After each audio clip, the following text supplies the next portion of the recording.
Assalamu alaikum viewers, welcome to the students platform. Forensic Psychology PSY 513 lesson 28. Risk Assessment. Violence Reduction Scale. Its items are divided into two steps, two parts. Static risk factors और dynamic risk factors. यहाँ पे ये देखें, static के अंदर कह रहा है कि ये वो चीज़ जो स्टैटिक हो यानी रुकी हुई हो, जिसको बदला नहीं जा सकता. मसलन एक शख्स ने 16 साल की उम्र में एक जुर्म किया, जब कि अब वो 26 साल का है, तो इसमें वो क्या कर सकता है? वो उस जुर्म को जाकर मतलब उस चीज़ को ठीक नहीं कर सकता जाके.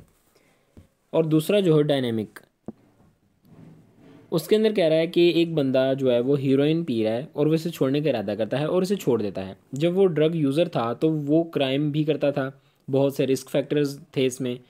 वो हीरोइन के लिए चोरी भी कर सकता था, डाका भी डाल सकता था, लड़ाई झगड़ा हत्या के कत्ल भी कर सकता था. लेकिन हीरोइन छोड़ने के बाद बहुत बड़ा रिस्क जो है वो ख़त्म हो गया. जो वायलेंट रिडक्शन स्केल है ये हमें बताता है कि कौन सी वायलेंस की चीज़ें कम हो सकती हैं, किन चीज़ों को कम किया जा सकता है, ट्रीट किया जा सकता है, और किन चीज़ों को ट्रीट नहीं किया जा सकता. स्टैटिक फैक्टर्स के अंदर देखा जाता है बंदे की करंट एज क्या है, ये सारा लिखा हुआ है.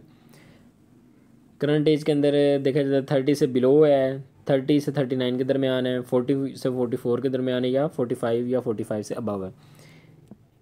देखा जाता है कि पहला क्राइम उसने किस एज में किया था, ऑफेंडर्स जो उसने किए हैं, यंग ऑफेंडर जो है उसने कन्विक्शंस, नंबर ऑफ़ कन्विक्शंस देखी जाती हैं.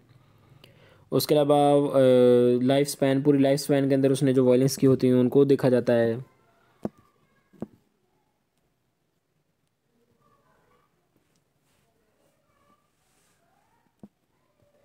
Stability of family upbringing.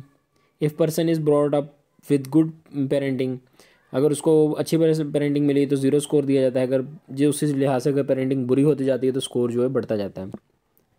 Dynamic factors.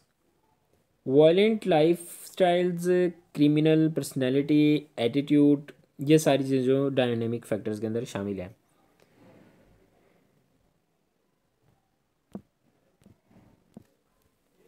इसके अंदर देखा जाता है कि क्रिमिनल पीयर्स कैसे हैं, ऐसे बंदे के दोस्त कैसे हैं, इंटरपर्सनल एग्रेशन है उसको, उसका रिलेशन कैसा है लोगों के साथ.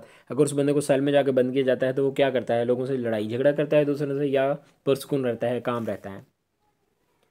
मेंटल डिसऑर्डर्स को देखा जाता है, सब्सटेंस अब्यूज़ देखा जाता है, वो किस चीज़ का कौन सा सब्सटेंस यूज़ कर रहा है वो. रिलेशनशिप उसके देखे जाते हैं लोगों के साथ कैसे हैं. और इसके अलावा जो है वो कोग्निटिव डिस्टॉर्शन को के लेवल को उसको देखा जाता है, कोग्निशन देखी जाती है उस बंदे की कैसी है. इमोशनल कंट्रोल है, जिस बात पर किस हद तक कंट्रोल है उसका, ये देखा जाता है. और